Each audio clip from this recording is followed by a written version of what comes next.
วนหาพี่ไผ่บ่น้อที่จะมาโอลมเบาจาเศร้าสวยแรงมา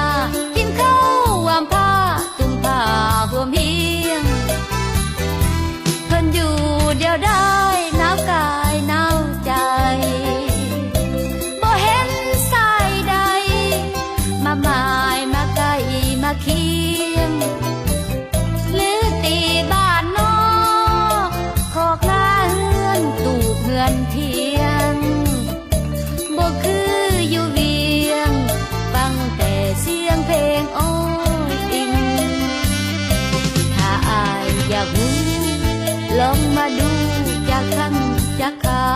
วที่บ้านละยาวสาวเขาโอ้ยน้ำใสใจจริงมาฟังเสียงแคนหมากน้ำเต้าเผาโอ้ยของยิงลำเจืองพื้นเมืองของจริง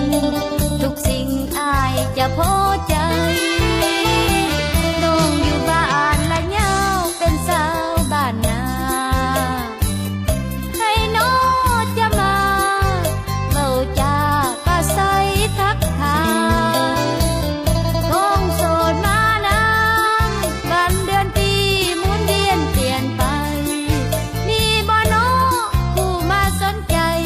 ยินดีเป็นไทยแม่อายคนเดียว